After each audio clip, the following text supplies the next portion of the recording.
que corresponde a los temas de ilios pulmonares. ¿Mm?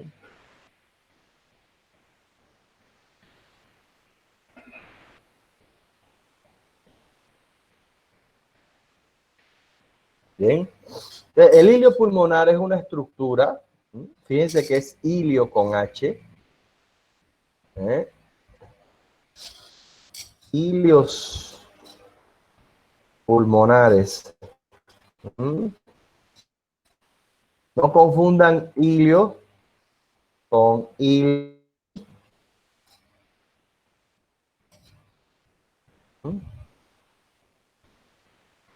Es una cosa y ileo es otra. Ilion es un hueso del coxal y ilio es una porción del intestino delgado. Bien. Ahora, los ilios pulmonares es un pedículo que está compuesto por las arterias pulmonares, los vasos linfáticos, los bronquios, las venas pulmonares y también las arterias bronquiales. Bien. Bien. Entonces, sus dimensiones varían. Bien. Porque esto depende de la constitución de las personas. Ahora, una cosa es tener los cilios normales y otra cosa es cuando hay alteraciones a nivel iliar. Es importante saber esto porque fíjense que la primera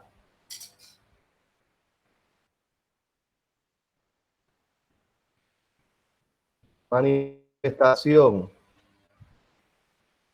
de insuficiencia cardíaca es a nivel iliar. O sea, muchas veces pensamos que la primera manifestación de insuficiencia cardíaca es la cardiomegalia. No. Las alteraciones en los cilios aparecen antes de que aparezca la cardiomegalia.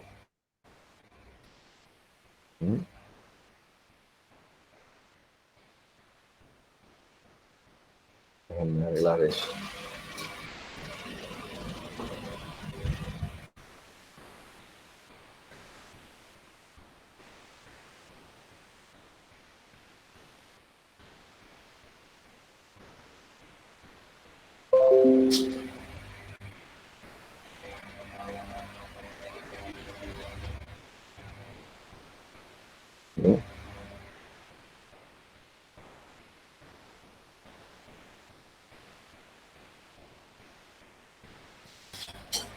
Entonces, miren,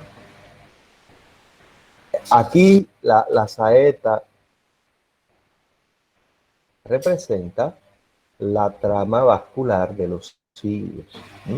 Está compuesto por arterias, venas, bronquios linfáticos, pero la imagen radiológica es a base de las estructuras vasculares, principalmente las arterias pulmonares. Bien. Ahora, fíjense, cuando una radiografía se hace de pie,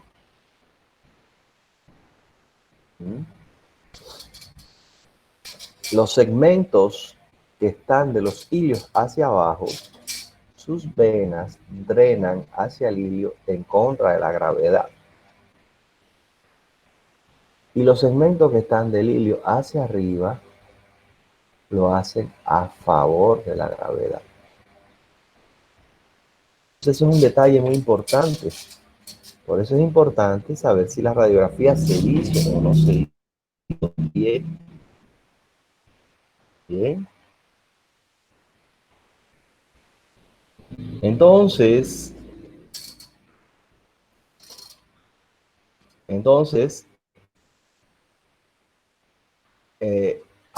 cuando la lesión es a nivel del ilio, se llama que es una lesión iliar. Pero cuando es cercano al ilio, son las llamadas lesiones parailiares. Son las lesiones parailiares. A veces puede ser, en este caso, por ejemplo, es por la afectación de de los linfáticos que se encuentran en este nivel. Bien, bien. Esta es una lesión tumoral a nivel del hígado derecho. Bien, fíjense que es asimétrica. Bien.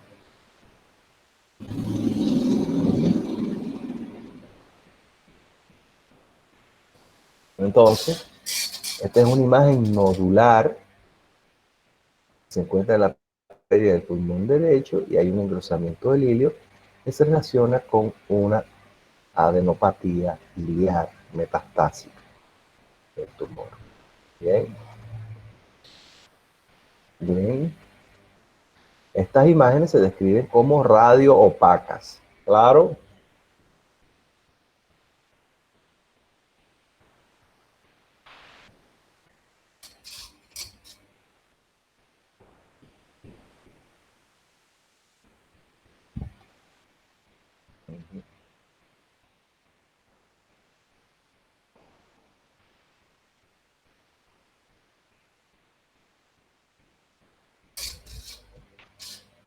Esto es en el curso de la sarcoidosis, una enfermedad inflamatoria crónica de origen desconocido.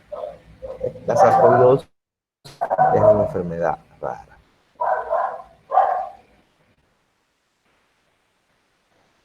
Bien.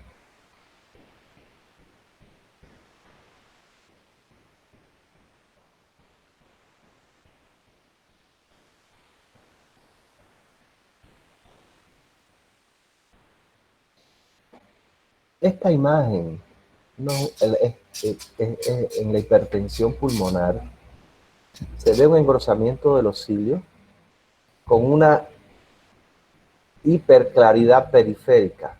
Esta imagen es clásica de la hipertensión pulmonar. Esta es la llamada imagen en árbol podado. ¿Sí? Y se ve en la hipertensión pulmonar. ¿Sí? Ajá.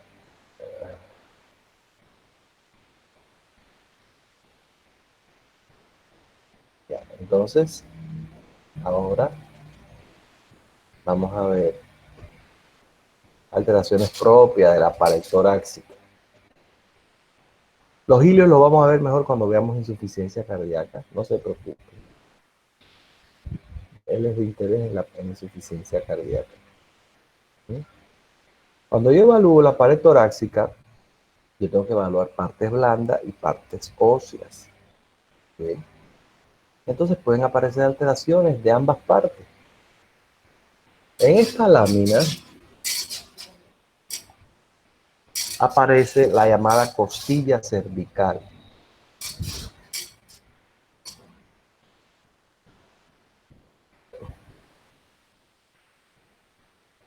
La costilla cervical es una malformación congénita en la cual a nivel de la séptima vértebra cervical emerge una costilla, donde normalmente no debería haber. La costilla cervical produce, puede ser que no produzca síntomas hasta cierta edad y en algún momento pues ya puede producir síntomas como compresión del plexo braquial o arteria subclavia. Bien, pero puede estar largo tiempo, puede ser un hallazgo. La persona nunca se haya sentido nada. Bien, por eso siempre hay que saber contar bien las costillas. Sobre todo hay que comparar bien. Cuando usted vea una costilla más de un lado, hay altas probabilidades de costilla cervical. Bien.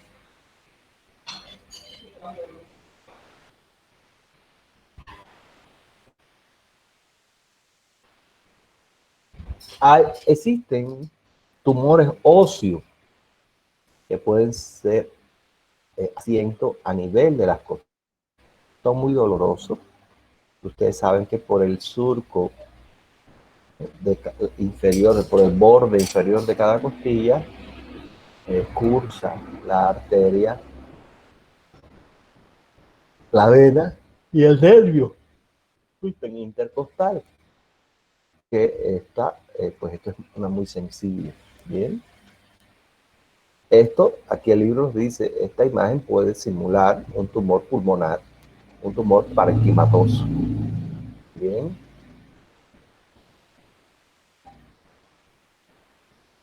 Es una imagen bien fácil de confundir. Bien.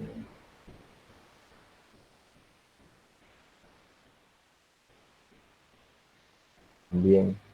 O sea, muchas veces los tumores, fíjense, el cáncer de pulmón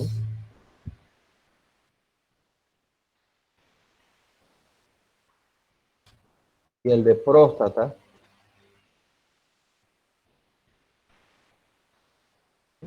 son los tumores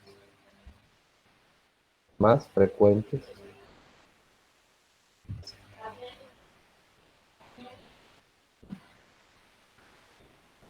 Entonces, lo que tenga que ver aquí con cáncer de pulmón, tienen que verlo bien. Tienen que verlo bien. Entonces, en muchas ocasiones el cáncer de pulmón puede invadir por vecindad la pared torácica.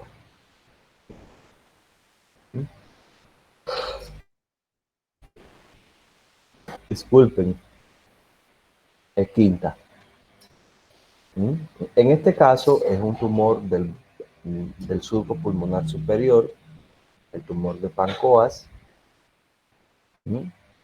y a este nivel el tumor pues produce una sintomatología clínica, eh, eh, no solamente porque fuma, no solamente.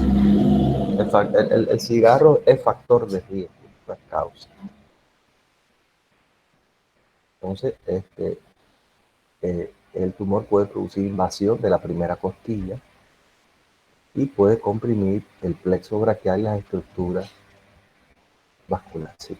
Sí, la biopsia es lo que da la certeza de la histología del tumor. Y la histología es lo que te dice si hay o no hay células anaplásicas. ¿Sí?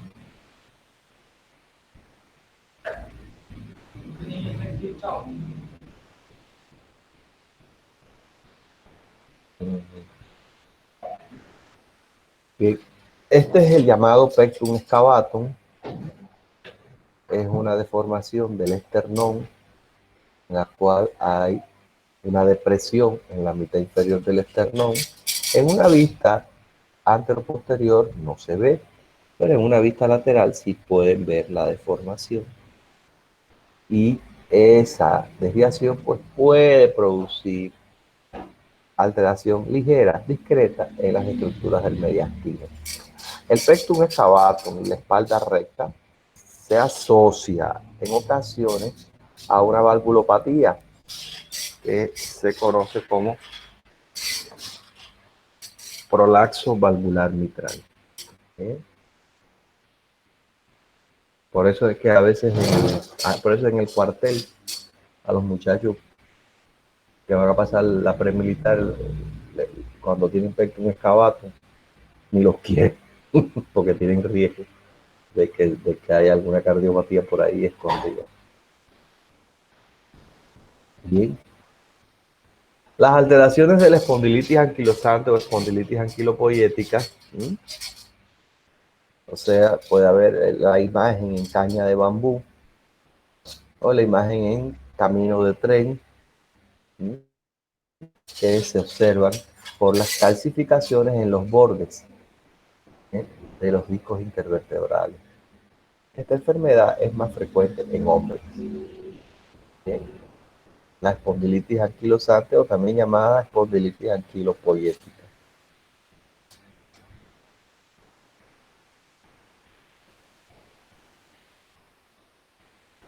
Aquí tienen lesiones de partes blandas, cisticercos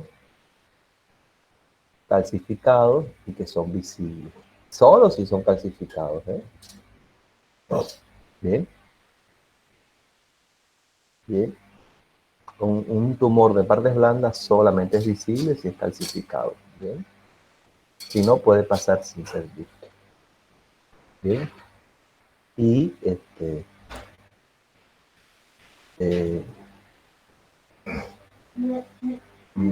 deja ver si aquí hay.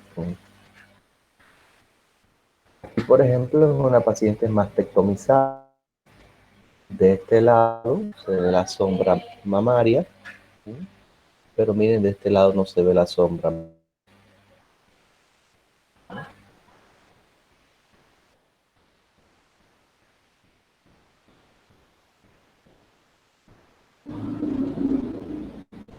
Bien. Aquí tienen esto muchos de ustedes lo preguntan, a las prótesis de silicona. Bien, miren, la silicona es un producto, las prótesis cada vez se hacen con productos con mayor biocompatibilidad.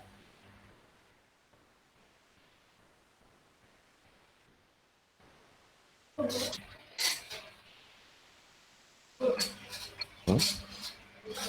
Entonces, pero a la larga eso es un cuerpo extraño, la prótesis de silicona, y cuando ya son antiguas, alrededor de ellas se ha desarrollado una reacción fibrótica circundante, ¿sí? Una fibrosis, y esa fibrosis a la larga calcifica y entonces hace que sean visibles, pero no es visible la prótesis, es visible la reacción de calcificación que la rodea. Bien.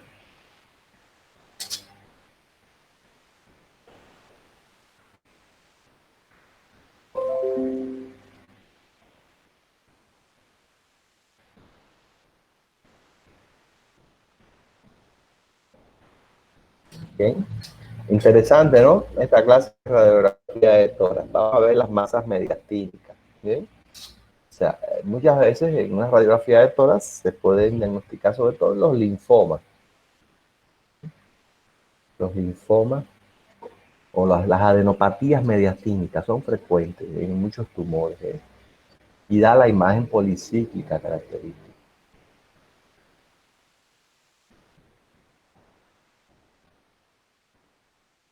Entonces aquí tienen la división del mediastino, ¿eh? Por encima de la quinta vértebra dorsal es mediastino superior, por debajo mediastino inferior. En la lateral, ¿eh? Por delante del corazón, mediastino anterior, hasta el borde anterior de la columna, mediastino medio, y por el del borde anterior de la columna central, mediastino posterior. ¿Bien? Hay varias clasificaciones de la topografía del mediastino, ¿ya? No es la única. ¿Bien? Aquí pueden ver imágenes que se pueden ver en mediastino. ¿Sí?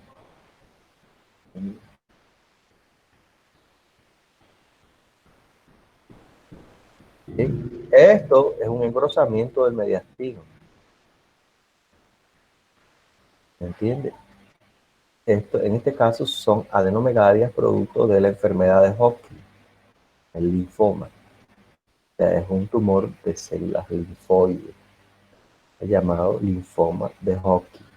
Una enfermedad frecuente dentro de las enfermedades linfoproliferativas.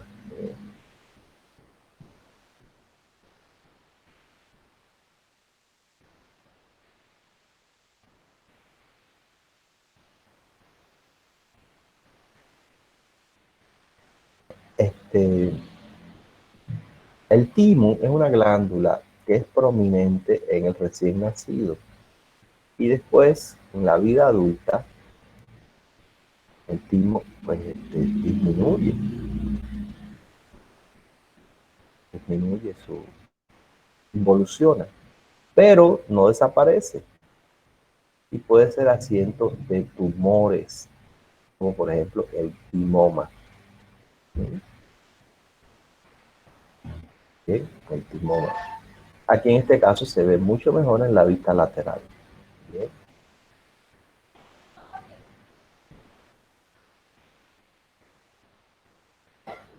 el teratoma es un tumor congénito.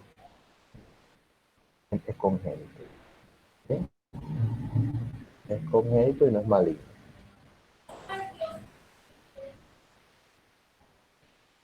Bien.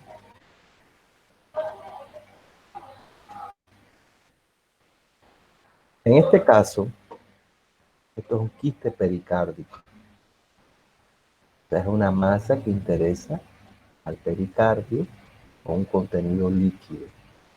Un quiste pericárdico. Muchas veces los quistes pericárdicos necesitan ser quirúrgicos. Es una cirugía sencilla comparada con otra cirugía del corazón. Posiblemente de las cirugías cardíacas sea la más sencilla. Bien. Aquí tienen un mediastino ensanchado y esto obedece a múltiples adenopatías tumorales por un linfoma no Hodgkin.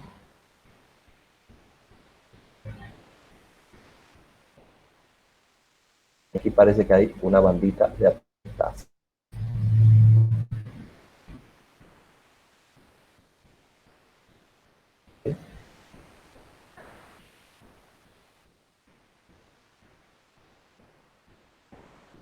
Miren, es frecuente las hernias hiatales, o sea, las hernias de hiatus, diafragmático, esofágico. ¿Sí? Es frecuente y a veces se ven como imágenes sobreañadidas a cardíaca y el diagnóstico diferencial hay que hacerlo con ecografía y se le da al paciente a tomar una bebida efervescente que en la ecografía se ve las microburbujas de la Coca-Cola o del Sprite, porque se usa como un medio de contraste en la ecografía. ¿Okay?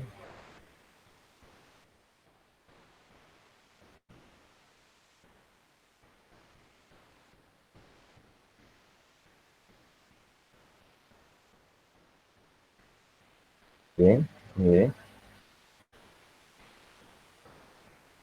Un tumor en niño del mediastino superior, mediastino ensanchado. Bien.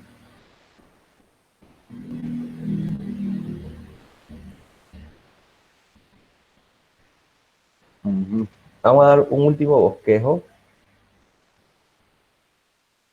para dejar todo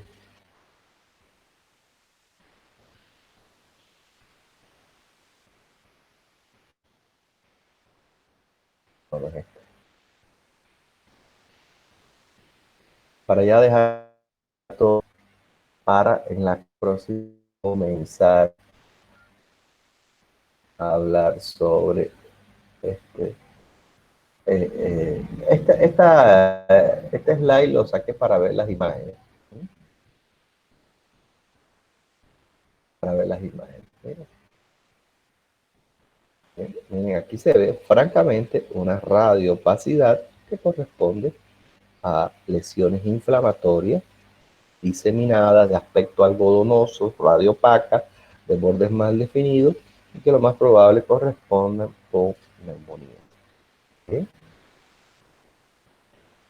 Miren, esto es lo que me preguntaron en la clase pasada, si el borde escapular no podía simular. Fíjese que este paciente tiene, pues, miren, este es un paciente, miren, tiene puesto monitor. Estos son los electrodos del monitor. Y fíjense que aquí se ve, parece que en la columna de aire de la tráquea se puede distinguir el tubo endotraqueal. O sea, es un paciente que está grave, crítico, está intubado. Esta es una radiografía que se tomó en decúbito. Esta es una AP en decúbito. Tiene limitación. ¿Bien? Bien. Deja ver si vemos aquí esto del enfisema. El enfisema pulmonar es uno de los componentes del EPOC. En el enfisema pulmonar que se ven muchos signos. Vamos a ver por otra bibliografía. Se ven Miren cómo se ve horizontalización de las costillas, aumento de los espacios intercostales. Miren cómo se ve aumento de la hay una hiperclaridad pulmonar, pero hay parénquima, hay descenso de las cúpulas diafragmáticas, o sea, te da la idea de que los pulmones están hiperinsuflados. Y fíjense que el mediastino es estrecho y el corazón parece que es pequeñito. Esto es lo que se le llama corazón en gota. ¿Mm? Y en la lateral se ve que hay un aumento del diámetro anteroposterior, sobre todo, que es lo que se llama tórax en tonel, que se ve en el enfisema. Bien, miren el aumento de la transparencia. ¿Por qué? Porque hay destrucción de parénquima de los tabiques interalveolares y hay hiperaereación de los pulmones. Yo les voy a enseñar dónde está todo eso resumido, donde se lo van a tener que estudiar. La tuberculosis es una enfermedad, es la reina de la radiología pulmonar. En la tuberculosis se ven imágenes de todo tipo. ¿Bien? Aquí tenemos una imagen clásica afectando el lóbulo superior derecho. A la tuberculosis le gusta afectar los lóbulos superiores. ¿Bien? ¿Mm? Y vemos esta línea bien definida. ¿Por qué? Porque este es el límite del lóbulo. Entonces se establece un límite anatómico. ¿Bien? Eso es una imagen bien característica. ¿Mm? Y después del tratamiento, pues hay mejoría, pero pueden quedar áreas de fibrosis. Entonces a veces vemos al paciente con una lesión así, entonces le preguntamos, ¿usted estuvo enfermo de los pulmones? Dice, sí, doctor, hace 15 años yo hice un tratamiento para los pulmones. Ah, ya, ya. El cáncer de pulmón da de todo también. Miren, en este caso hay derrame pleural, hay imagen de atelectasia. Bien.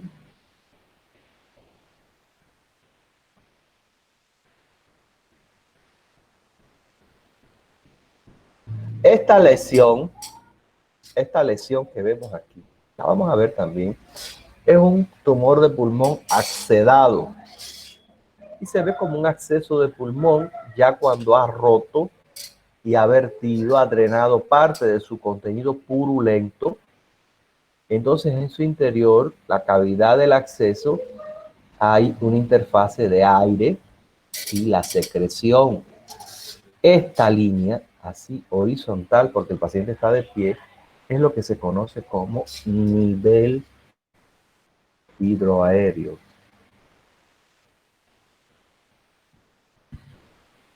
Esta imagen es característica de un acceso de pulmón ya roto, ya que tuvo la vómita, ya drenó. Bien. Cáncer de pulmón en la forma de linfangitis carcinomatosa se ve difuso porque invade la red linfática del pulmón. Bien, miren, un tumor pulmonar paratraqueal o paramediastínico. ¿Sí? Muy peligroso esto. A veces, muchas veces el tumor de pulmón tiene localizaciones que lo hacen desde el punto de vista anatómico inoperable. ¿Sí? Un nódulo pulmonar. Pero no es un nodulito. Es lástima. Ahora aquí se ve mejor. Esto que ven aquí es la sutura metálica de una esternotomía. Bien. Aquí le hicieron un apicograma al paciente. Miren el nódulo ya en un corte tomográfico.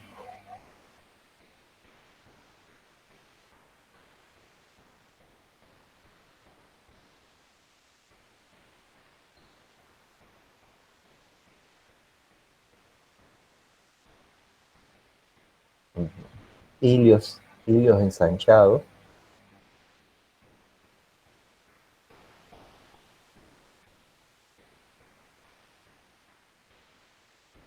Miren aquí esto francamente aquí de localización basal. Miren, de aspecto nodular, de bordes bien definidos y debe tener ahí su pequeño derrame paratumoral. Esto que ven son chapillas de electrodo.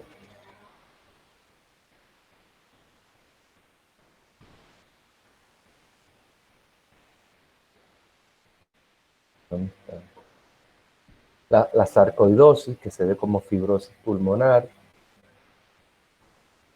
y con eso terminamos esta vista panorámica.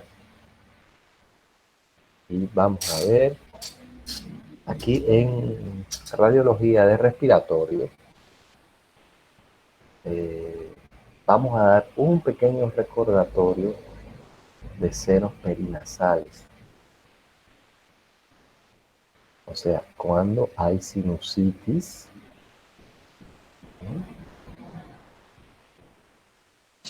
los senos perinasales se localizan son huesos que tienen cavidades aereadas, y tenemos el seno maxilar, que es bilateral, el seno frontal, el seno etmoidal, bien, y el seno esfenoidal, que para verlo tenemos que ver el paciente lateral o de perfil. Ahora, ¿qué puede pasar cuando tenemos un catarro maltratado? Cuando no nos cuidamos el catarro, entonces el catarro puede, o de causa alérgica, o porque la persona tiene pólipo, se pueden desarrollar procesos inflamatorios y curativos en el interior de los senos. Se inflaman, y es lo que se llama sinusitis. Entonces eso hace que se acumulen secreciones, y eso da dolor facial, la secreción nasal constante.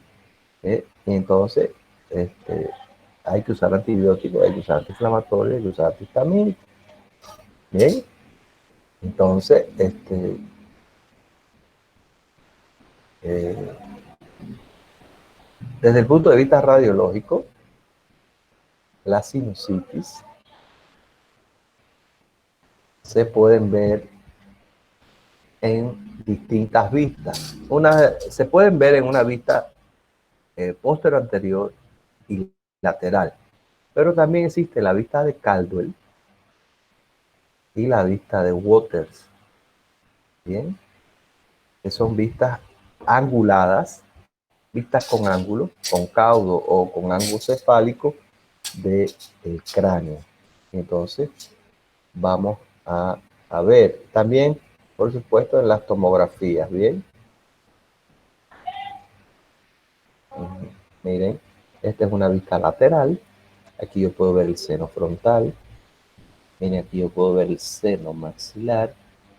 Aquí yo puedo ver el seno etmoidal. Y aquí yo puedo ver el seno esfenoidal. Y miren aquí donde está el 6, la silla turca. Bien, miren, comparen. Esta es una vista Caldwell. Comparen, miren que bien se ve aquí el seno maxilar, pero fíjense que este seno maxilar de este lado tiene en su interior una radiopacidad que hace un nivel de secreción. Eso es moco que hay ahí. Bien.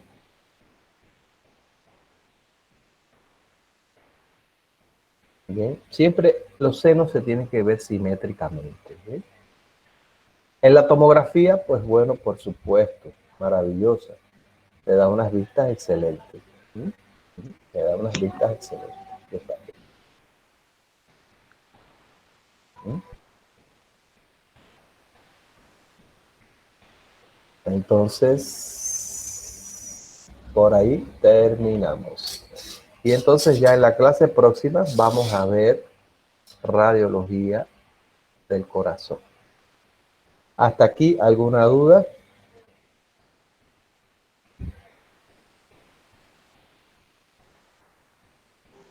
Doctor, una consulta. Para esto de los ángulos para el diagnóstico de la sinusitis, ¿cuál es el que nos muestra con mayor amplitud los tres senos? ¿O qué diferencia hay entre el de Mira, Campbell y el de Waters, por ejemplo? mira, escúchame. Con una radiografía EA de cráneo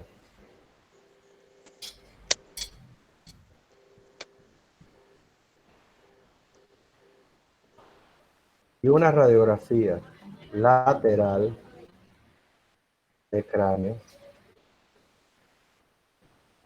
tú puedes hacer un excelente diagnóstico. Las vistas de Caldwell y Waters son vistas auxiliares. ¿Bien? O sea, no siempre son necesarias.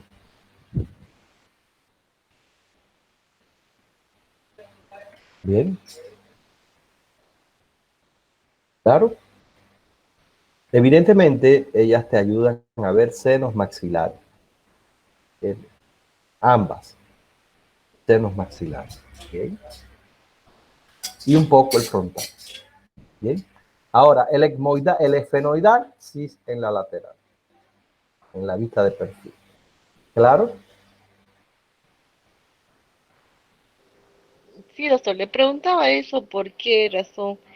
He visto muchos casos que adolecen una sinusitis crónica y que, bueno, generalmente se hacían sacar radiografías así frontales, ¿no es cierto? Pero em, en estos últimos tiempos, vamos a decirlo, ya empiezan a pedir este tipo de radiografías así con angulación y por eso quería saber, pero sí tiene sentido porque la verdad es que podría ahí solamente verse los senos maxilares, ¿no?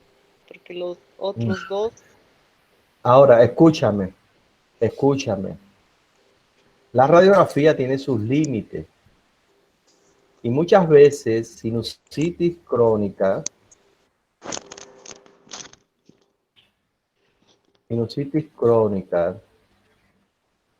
y sinusitis a repetición,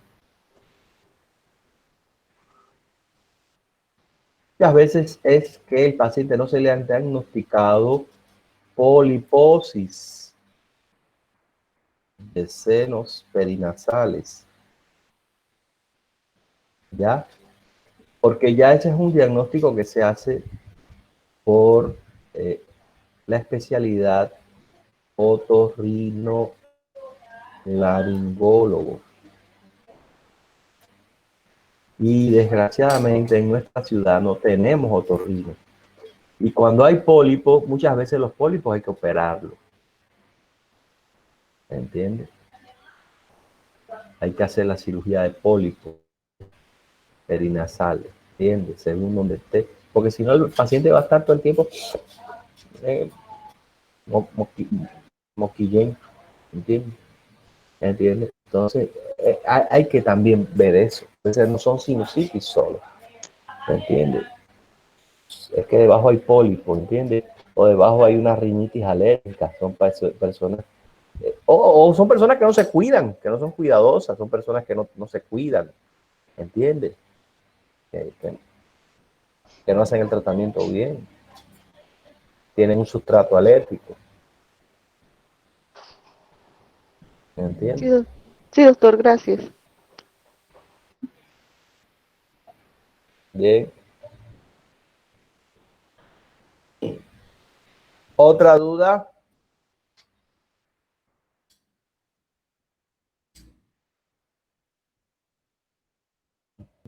Sí, el polvo. ¿Entiendes? Cuando hay gripes estacional, no son bien cuidadas las gripes. ¿Bien? ¿Alguna otra duda? No hay más ninguna duda. Bueno, entonces hoy terminamos temprano. Gracias. Nos vemos entonces el martes. ¿Ok? Martes nos vemos. Estudien. Voy avanzando en el Canvas para por fin ponerles el examen. Bien. Chao, chao, chao. Un abrazo. Se me cuidan.